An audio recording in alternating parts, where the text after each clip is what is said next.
This is CGTN, China Global Television Network.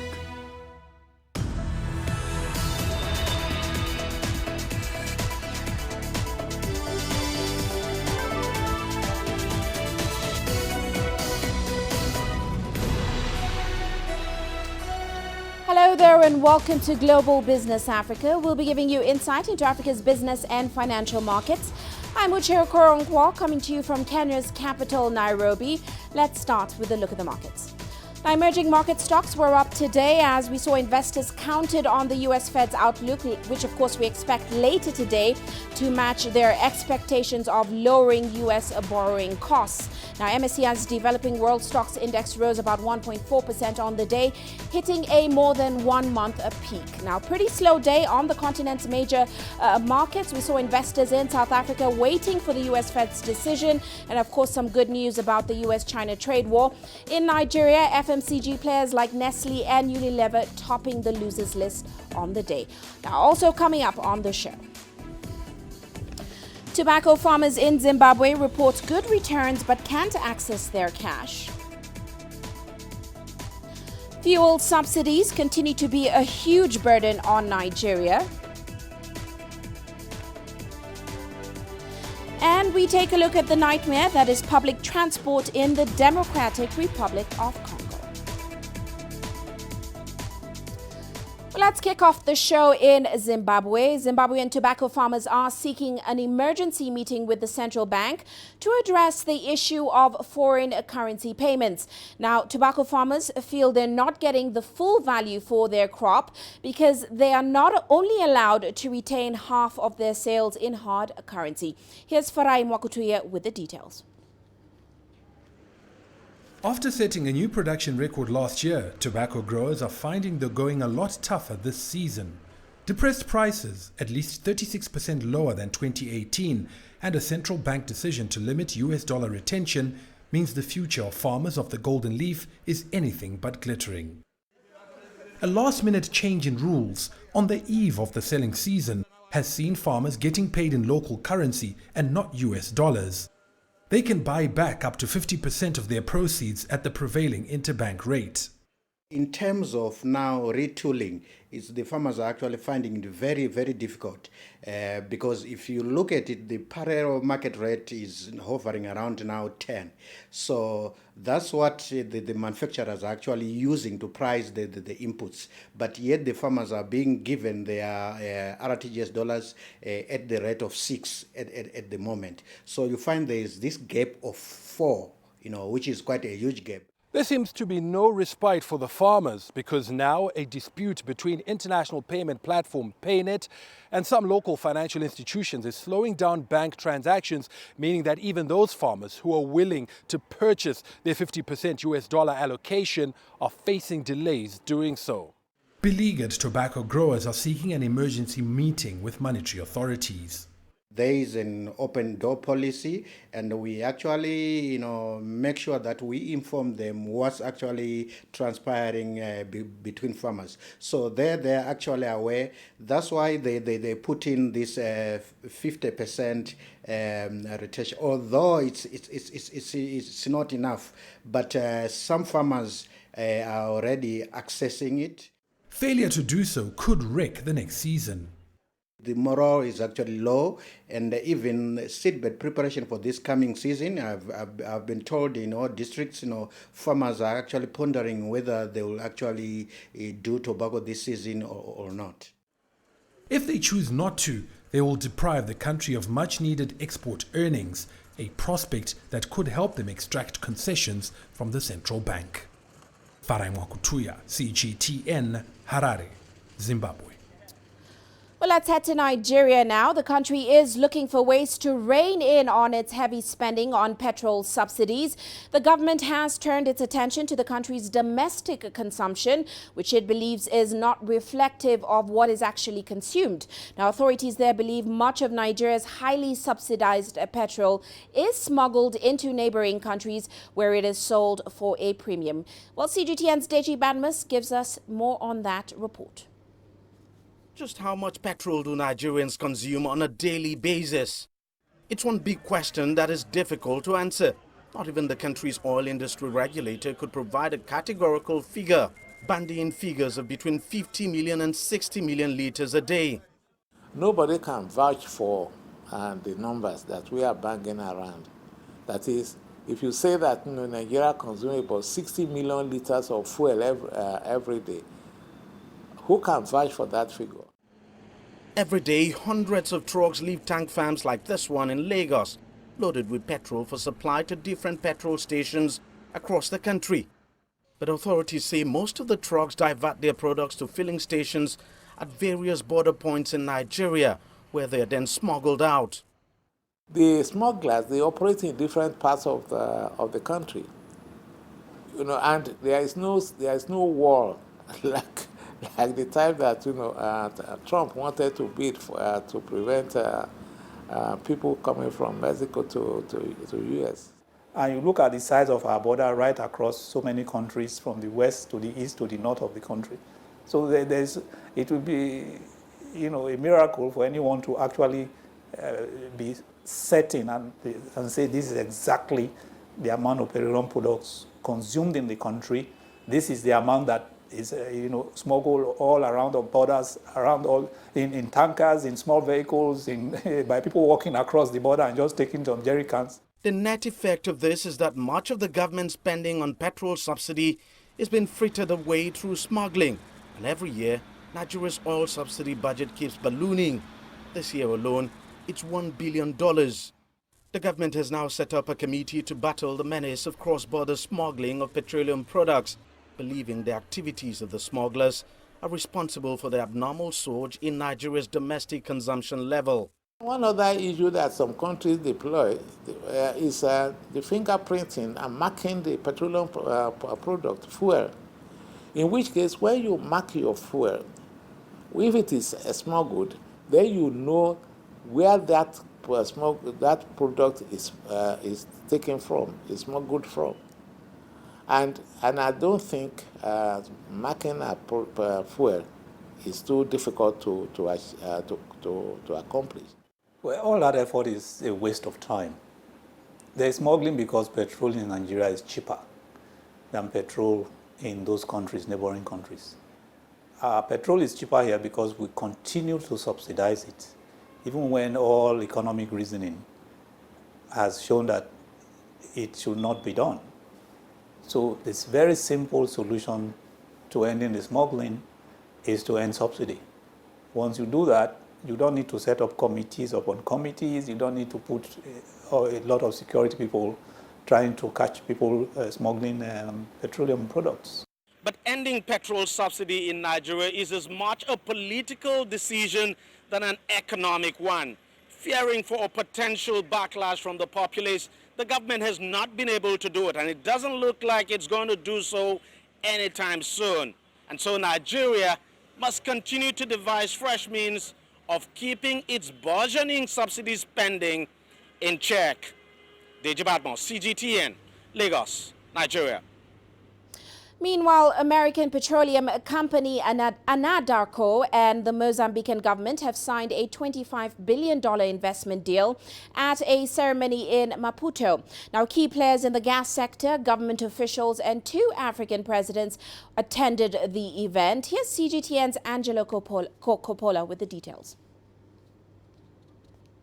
The project in Area 1 of the Rovuma Basin in the Cabo Delgado province is valued at around $25 billion, or twice the country's current gross domestic product.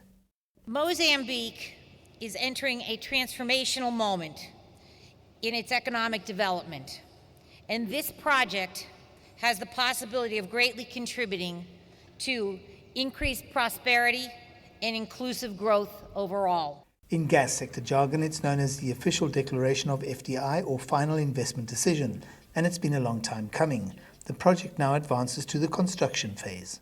We cannot be prouder to be involved in a project that represents the largest direct foreign investment in this country's history, and in fact, in the history of this great continent. The Mozambican government has spent several years focused on finding the right partners to develop this very large gas field, estimated to be around 75 trillion cubic feet of gas deposits. buried beneath the seabed, some 40 kilometers from the shoreline.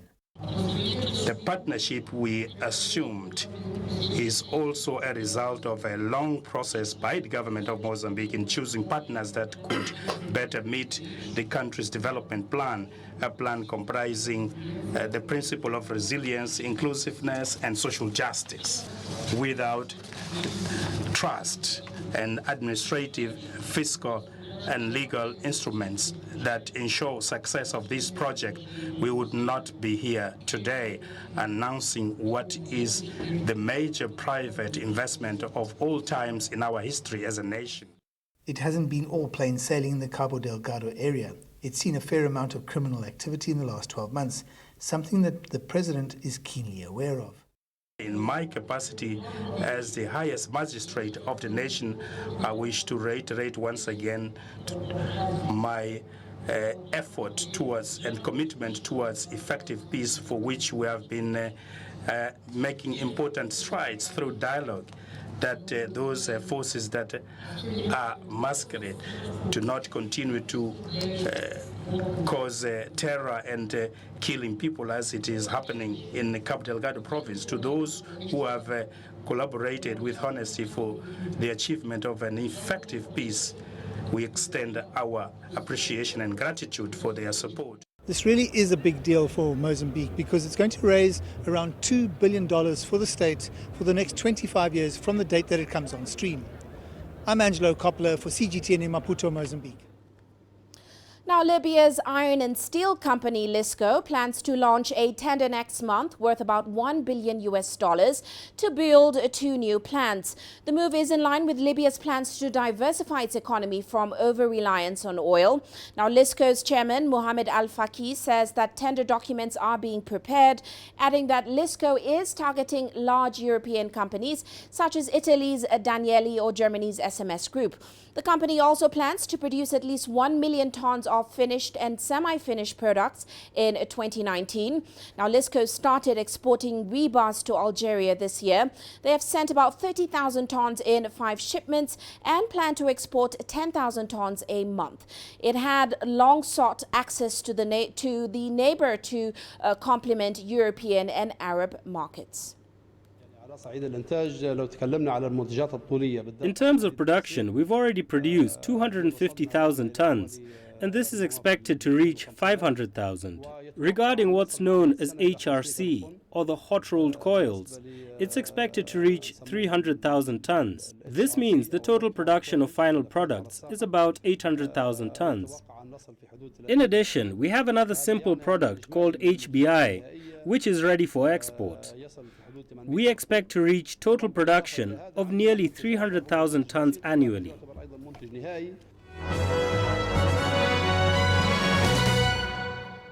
And now look at some of our corporate headlines today.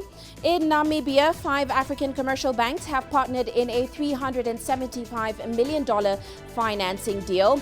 This is to build a new diamond mining vessel for a subsidiary of Anglo American's diamond unit, De Beers. Now, Nedbank Namibia, RMB Namibia, Standard Bank, Absa and Bank Windhoek will provide about 80% of the funding for the ship. Deb Marine Namibia will provide the balance of $94 million. This, of course, will be the world's largest ship of its kind. And Steinhoff International has warned of the lingering damage from a massive accounting scandal that was put at over $7 billion. This is after the South African retail group reported a $1.3 billion annual loss, sending its volatile shares down about 8%. Now, in Frankfurt, where it has a secondary listing, its shares fell more than 10%, but have since regained some ground. And South African investment group Old Mutual's former CEO, Peter Moyo, plans on challenging the firm's conduct in court, and that's after the firm fired him, citing a conflict of interest. A statement by Moyo's lawyer said Old Mutual had suffered no financial or other prejudice as a result of any action from Moyo. And the European Union's second highest court has ruled that Adidas 3-stripe branding is invalid as a trademark as it lacks a distinctive character. Now, the German sports goods company registered the trademark in 2014 for its clothing, its footwear, and its headgear. The court said the mark was not a patent but an ordinary figurative mark, and it was not relevant to take into account specific uses involving colors. Now, Adidas can still appeal at the European Court of Justice. And that's a look at our corporate headlines.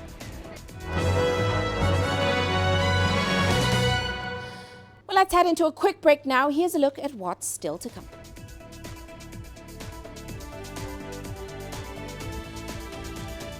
We examine Kenya's strategy to increase access to mortgage financing.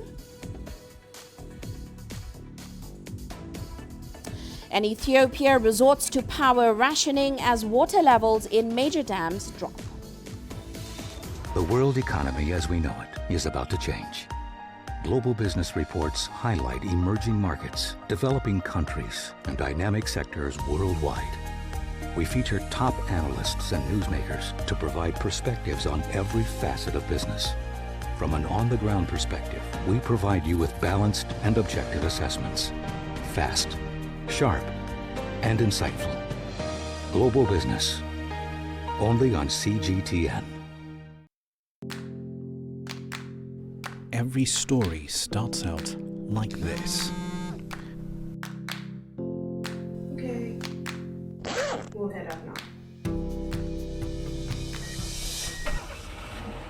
But beyond the rush of the numbers, there's always a more fundamental question.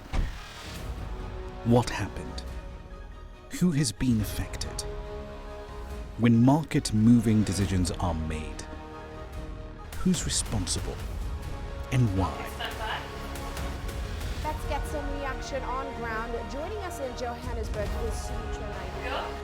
Hello, Naro. This is how all stories begin. See how they end. Only on Global Business.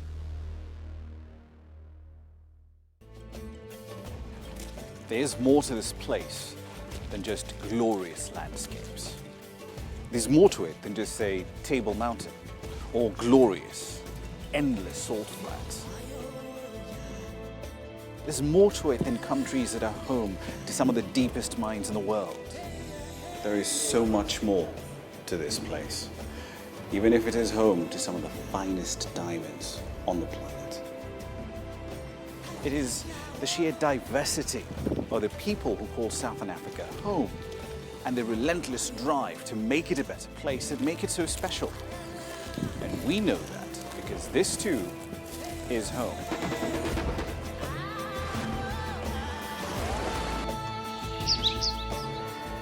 No one knows Southern Africa like we do. CGTN, see the difference.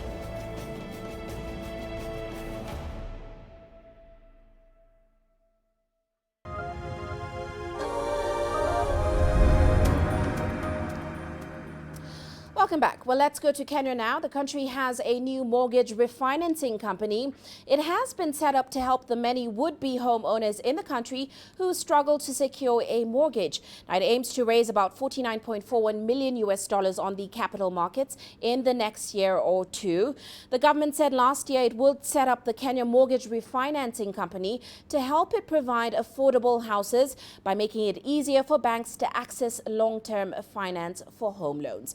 Well, let's break this down further with Isaac Nduvi, Head of Bank Assurance and Digital Business at Accredit Banks. He joins us now in the studio. Great to have you on the show, Mr. Nduvi. Now, of course, your bank, Accredit Bank, it's one of the primary mortgage lenders who will be receiving financing from the new Kenya Mortgage Refinance Company that the government set up. So give us a sense of how you plan to make mortgage financing a lot more accessible, a lot more affordable for Kenyans.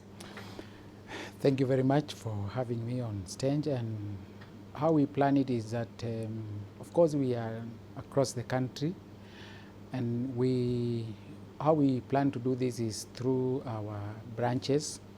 We also are partnering with with the developers to make this accessible. Right.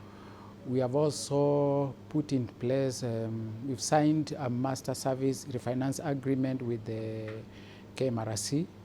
this has been cascaded down in terms of we've made very friendly policy that has acceptance criteria for our customers. So we are in tune with what the government is doing. Yes. Well, currently Kenya has a low mortgage penetration. I think the most recent numbers show that there are less than 30,000 mortgages in the country. And that's because it's also not as accessible to the average Kenyan. So give us a sense of how this new plan will help to change that and how you're going to participate in getting those people who couldn't access it before to be able to access it now. Well, a great challenge to access has been the issue of pricing. You will understand that because of the partnership that the government through Treasury has formed the KMRC. KMRC will be sourcing funds through the International Finance Institution. The government also has a plan. The other challenge has been, of course, the issue of costs in terms of the due diligence costs. This way, the government is choosing to put a waiver on the acquisition cost and make it very affordable, especially for the first-time home borrowers. The other aspect is it has not been a policy of the government, of course. Right. So if you look at the initiation at the shareholding, there are around 8 banks and 11 SACCOs. And if you look at KMRC, it's around 80% privately owned and 20% government owned. Right. So with that, of course, being a policy of the government in line with the Big Four agenda, then it is very easy for us to do it. And our bank is well prepared to do that. Right, yes. Because of the line of financing, which of course is covered by the World Bank and the AFDB, or rather guaranteed. Of course, because it is part of what the banks do best. Right. We have just hived away a bit of the policy aspect to make it in tune with what the government is offering. Right. Yes. Well, give us a sense of how the process will work. For example, will we see primary mortgage lenders like you keeping these facilities at a fixed rate? How's that all going to work? Well, from the perspective of the affordable housing, what we've done is the bank has signed a master servicing and refinance agreement with the KMRC. Now, for customers who want to come to the bank and access this facility, it has within the Nairobi, it is capped to 4 million, which is around $4,000 Right. and outside Nairobi is around $30,000. So how we plan to make this affordable is through once a customer walks, we are on the demand side, right. and of course the developers are on the supply side. So ours will be to make sure that a customer comes, we run them through the process that is very clear and that is very simple. It has not a lot of things. And the rates, how are we going to see the rates set up for that? Is there going to be a fixed rate? It's going to be a fixed rate and it's going to depend on the time you've borrowed and it's going to remain fixed for the rest of the period of the term. Right. Yes. Now, very quickly, are you confident that this new mortgage refinancing company, which of course is meant to ease liquidity in the mortgage market, do you think it will be able to change the current trends in Kenya's mortgage sector where we're seeing very low penetration going forward? Are you confident? I am very confident, and the reason is because of the exceptions that have been granted. Of course, we expect the rates to be slightly less than 10%. We also expect, because of the government policy, it is going really to, there's a lot of awareness creation. So yes, it is going to be a really big thing. Yes. And overhaul Kenya's mortgage market. Very right. Well, unfortunately, we have to leave it there, but thank you so much for joining us in the studio. Of course, that was Mr. Isaac Nduvi, he's the head of bank assurance and digital business at a Credit Bank Kenya. Now let's move on. One of Africa's fastest growing economies is rationing electricity for domestic and industrial customers. Now, Ethiopia has also suspended electricity exports worth about $82 million a year to neighboring Djibouti and Sudan. The government says the drops in water levels in the country's hydroelectric dams has led to production deficits. Well, here's CGTN's Lonela Lupuwana reporting. Johannes Retta carries a generator to his premises, Without this, he's out of business. Ethiopia's state power utility has started rolling daily power cuts nationwide. This has left many homes and businesses resorting to use of fuel-driven generators. This situation is very upsetting, really. Even the so-called power rationing shifts are not predictable. You cannot prepare for it. Fortunately, I have a generator which I bought recently on loan. My situation is a bit better. Those who don't have a generator are left with no option but to close their shops and roam around when there is no power. Lingering effects of past droughts blamed on climate change continue to be felt in the country. The drop in water levels in hydroelectric dams has led to a production deficit. Our contribution to climate change is very minute. Despite this, climate change is having a very heavy toll on us. We cannot see the current problem outside this issue. Unless we are tied up with financial constraints, we will be forced to look around for solutions that will set us free from the effects of climate change. Various businesses are now struggling to offer reliable services to their customers. We cannot do anything about the scheduled power cuts. But what about the interruptions we are experiencing outside our shift hours? The government should do something. No one is going to reduce my rent, or the telecoms bill, or taxes, because of the bad business as a result of this crisis. We might close our shop, as we have no hope of continuing like this. Many are concerned that there are other alternatives that have not been explored. You know that we have huge potential in hydropower. It is estimated we have 45,000 megawatt from electric alone, significant amount from geothermal, and surprisingly, over 1.3 million on wind. So we can exploit those things. If we exploit all this, let alone for Ethiopia, it could be for the whole of Africa.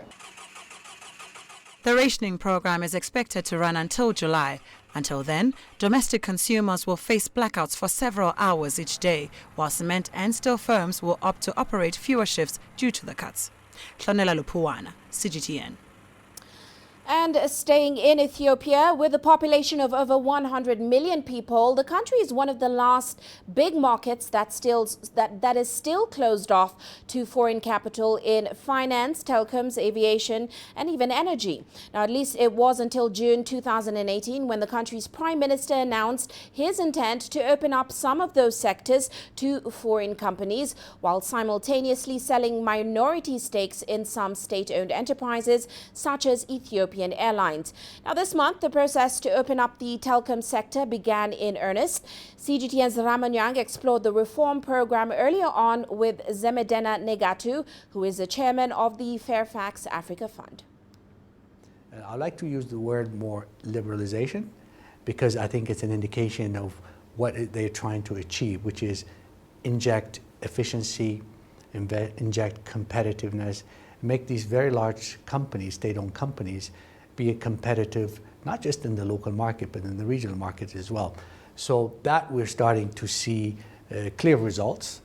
This week, last week actually, the Ethiopian Parliament passed a proclamation establishing the telecom regulatory body and also the framework of what the market will look like when the telecom market opens up later this year. Right, so walk us through what the liberalized, to use your term, the liberalized Ethiopian telecommunications sector will look like. Ethio Telecom, still the dominant player, 60 plus, I believe over 60 million clients on that one company. 2 other licenses to be issued as well. What will the sector look like when we have this conversation next year? So actually, when you and I have this next conversation, I hope it won't be a year from now, but let's say several months from now, very likely here in Ethiopia, if you were to come and visit Ethiopia, unlike in the past, as one of the government ministers said the other day at a conference, you'll probably have a SIM card that's non-Ethio Telecom, very likely, because that means the competitors, the market liberalization, the competition has already been introduced. So the estimate is maybe by first quarter of 2020, there will be definitely operators in the marketplace that have a name other than, in addition to Ethio Telecom. So that's what we're seeing. Now, How that works, at least based on the initial information that has been disclosed by the government in public and in the parliament and other places, is in the next few months, the expectation is tender or tenders will be announced for, as far as the government's announcement is concerned, there will be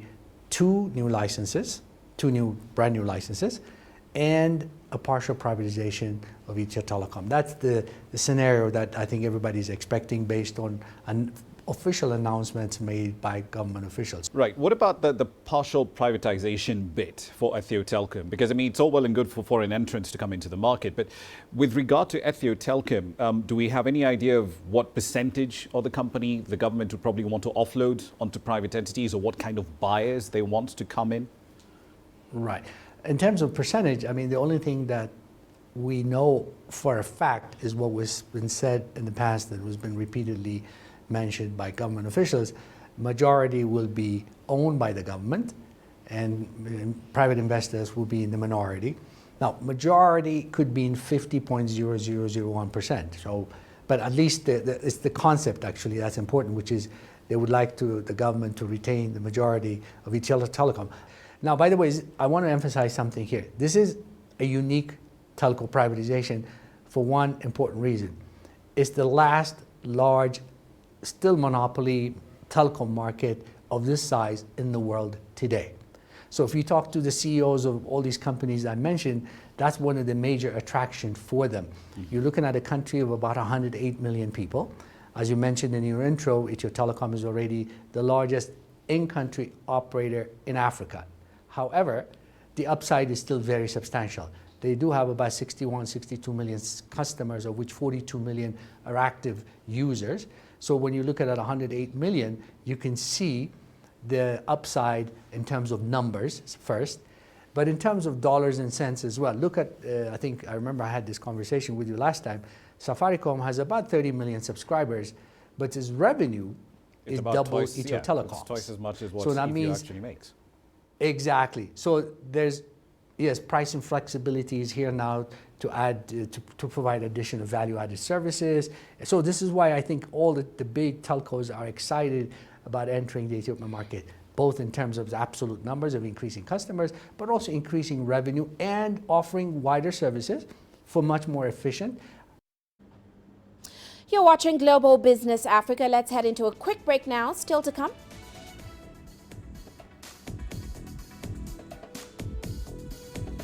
We take a closer look at Facebook's proposed cryptocurrency, the Libra.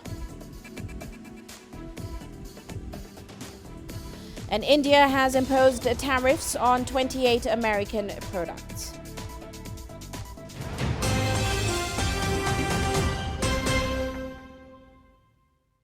Business in Africa is at a crossroads. We celebrate those who are adopting and thriving despite the challenges, from grassroots to big businesses. Global Business takes you along for the ride as we track the making of a giant. Only on CGTN.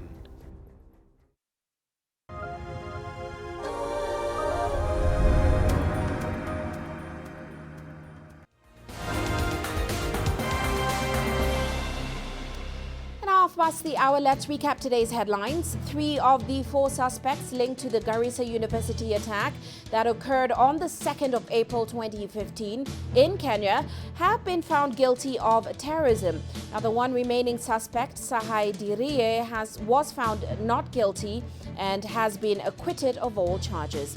And in central Mali, an unidentified gunman on motorbikes attacked 2 villages, killing at least 41 people. Local authorities there say the attacks took place in a part of the country where ethnic reprisal attacks have surged in recent months. Only days ago, attackers raided Sobane Da village, killing about 35 people, including 24 children. An IGAD's Council of Ministers has been conducting a meeting in Ethiopia to help revive transitional talks in Sudan. The East African Development Organization, of which Sudan is a member, says it has been closely monitoring developments in the country. Meanwhile, the Sudanese protest movement that triggered the ouster of former President Omar al-Bashir in April is now calling on supporters to renew nighttime rallies. And Dutch authorities are charging 3 Russians and 1 Ukrainian with murder. That's following Malaysian Airlines Flight 17 that was shot down over Ukraine back in 2014. A trial, of course, is set to begin next year. And that's a recap of today's top headlines.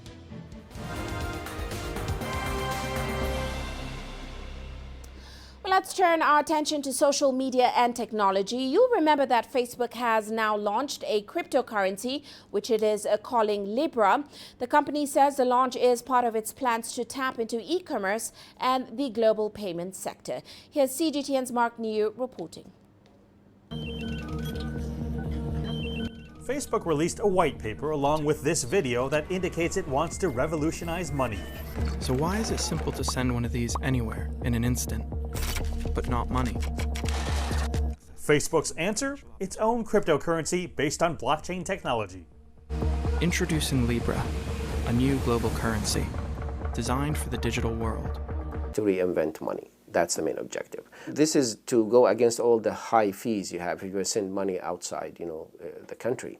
And so there's no fees, technically speaking. There's a small fee on the transaction, which is fraction of cent. This is to serve that part where there are no borders. I know you, you know me, I don't care where your location, I can send in the money, I can buy the stuff from you. Represented by these 3 wavy lines, Libra seeks to do what cryptocurrencies Bitcoin and Ethereum have not: appeal to the general population by being stable and easy to use. The hope is for users to trade Libra in their local currency through Facebook's own Calibra wallet app, as well as third-party wallet apps, or even such places as grocery stores. Facebook has even created a Libra reserve, where each time someone cashes in $1 in their local currency, that money goes into the reserve and an equivalent value of Libra comes to them. If someone cashes out, the Libra they give back are actually destroyed and they receive an equivalent value in their local currency. This ensures that 100% of the value of the Libra remains in circulation. According to that white paper is, we're not going to collect information about you. All what we're going to do is to make sure that there's no money laundering, no fraud going on here. If somebody hacked into that system and managed to process, change, then that's going to be a horrible thing for Facebook, because they already have a bad year in 2018. They don't want to have another one by taking your digital money now. That's partly why Facebook has created the Libra Association, a nonprofit organization headquartered in Geneva, Switzerland, to operate the blockchain. To set up the charter, it's gathered a diverse group that includes competitors like Visa, MasterCard, and PayPal. All must donate $10 million to the reserve. Other founding members include ride-sharing companies like Uber and Lyft, as well as charity groups like Tiva and Mercy Corps. We're not looking for this one only for just transaction. We're looking for future services like investment, lending in the future using the Libra coin. So they are really already have a plan for that. The Libra Association has 28 founding members. Facebook aims to get 100 members before launching Libra sometime in the first half of 2020. Mark New, CGTN, Mountain View, California. Well, let's go to India now, where the government has increased duties on a range of goods from the United States, dealing another blow to a fragile global economy. The nation first announced plans to impose new tariffs last year in retaliation for increased U.S. import duties on India's steel and aluminium. CGTN's Shweta Bajaj explained. India has finally reacted to Trump's trade war on it by imposing retaliatory tariffs on 28 products. The taxes run as high as 70% and will impact exports from US to India, including agricultural produce like apples, walnuts and almonds. The tariffs would also impact chemical and finished metal products. India said these measures have been taken in the interest of the public. India's stock markets reacted, fearing worsening economic relations between US and India. India and US, apart from being very good business partners, have been very good friends also. politically also, equation between India and US has been very good. And again, US is a huge trading partner, business partner for India. See, I think India and US both need to sit on a negotiating table and it should be sorted out. Already we have seen a long drawn trade war between US and China. And what has it given? Global credit ratings agency Fitch Ratings on Monday slashed its global economic outlook for 2020 from 2.8% to 2.7%, blaming the ongoing trade war between China and the US. India's growth was also downgraded to 6.6%. India has been the biggest beneficiary of the generalized system of preferences, which was designed by the US to help developing countries to sell its products to US consumers. Last year, while India imported products worth a little over $32 billion from the United States, its exports to US stood at about $54.4 billion. The trade gap led to the Trump administration removing India's favorable trade nation partner status on the 5th of June. Dhruva Jaishankar from Brookings India says, for India to achieve its growth story, foreign trade is an important aspect and it can't be overlooked even if India concentrates on its domestic economy.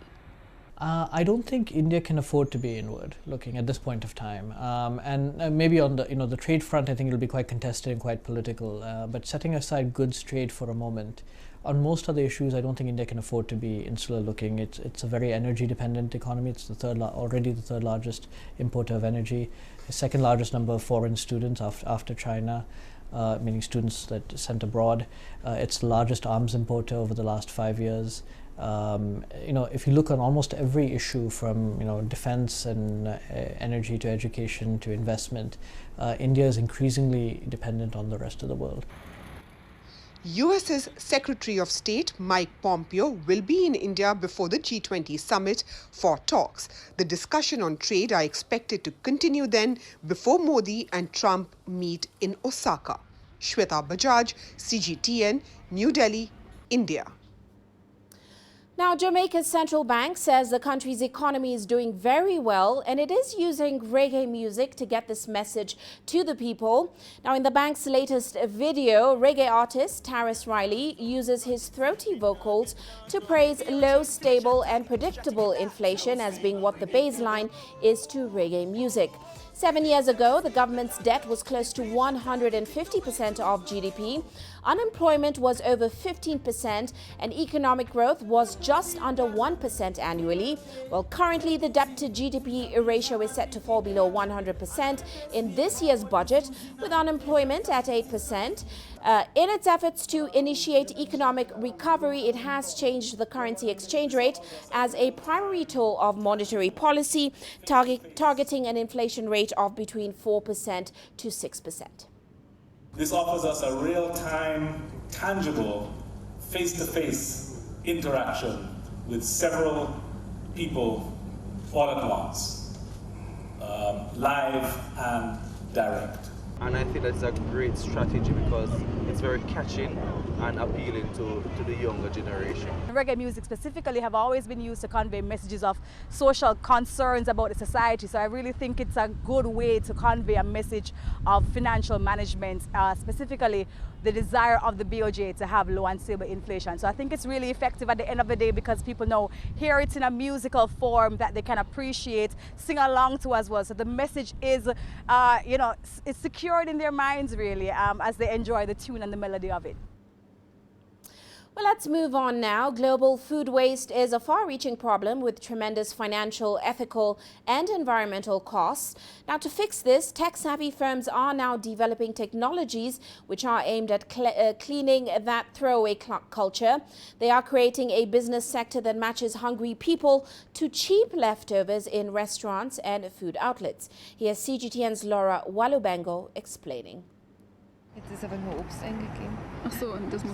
After a long day at work, Anna Catherine Fiesinger is too tired tired to even think of preparing dinner at home. The Berlin student is checking her Too Good To Go app for nearby restaurants, hotels and bakeries for any leftovers being sold at a discount. She's part of a growing movement of environmentally aware people across the globe. My primary concern is to counter environmental pollution. I try to counter it in different ways, and this is the easiest way to do something every day. It's super simple. You download the app and look to see where you can get a takeout on your way home. This online platform Fiesinger is using is one of a number of tech startups built to help solve the growing hurdle of food waste globally. These services are allowing diners to enjoy perfectly good restaurant meals that would otherwise be destined for the bin.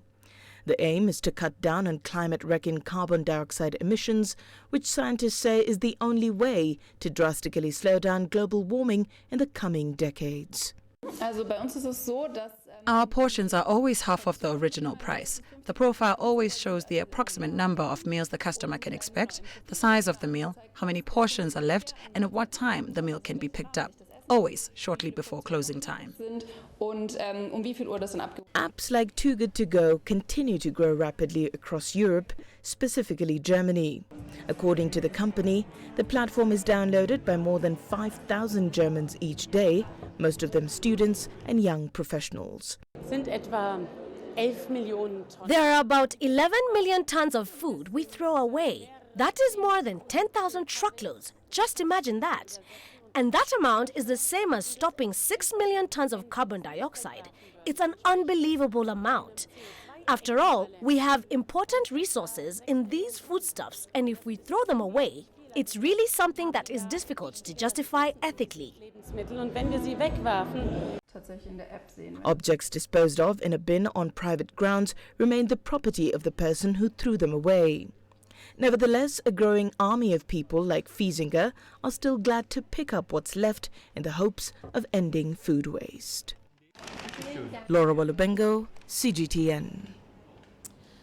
Now, we have seen oil prices spiking recently after the tanker attacks in the Gulf of Oman.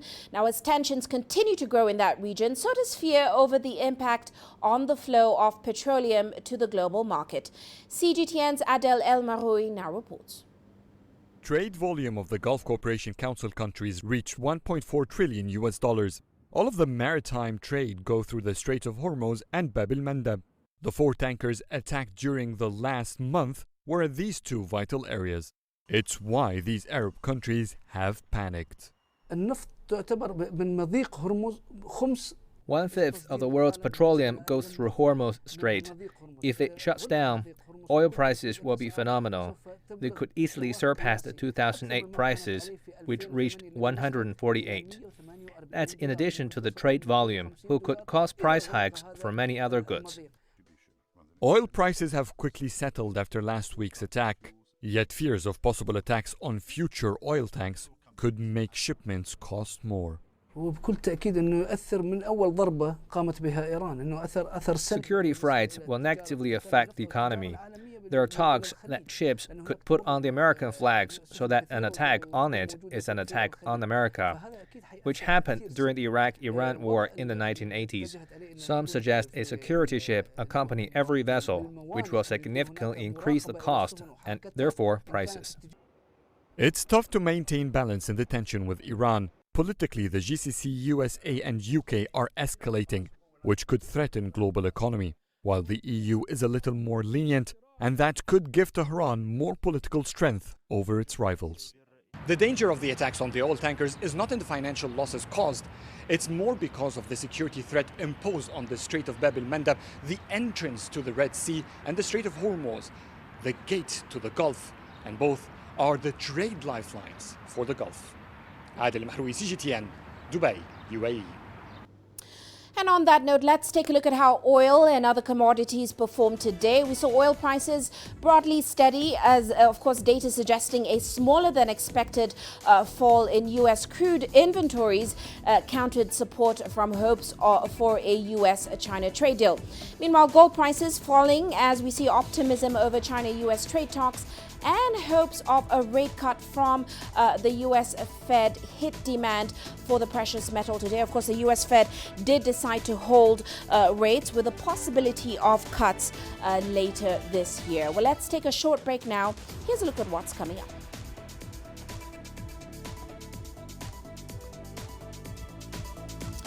We take a look at the nightmare that is public transport in the Democratic Republic of Congo. The greatest journeys, the greatest sights, the greatest adventures. Here in Kanata, this weir allows the locals to walk on water. We're far more than just TV news. We're your passport to the wonders of Africa. To bring you stories of struggle, survival and hope.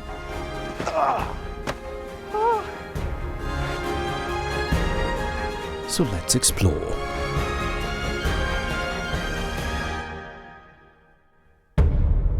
CGTN. See the difference.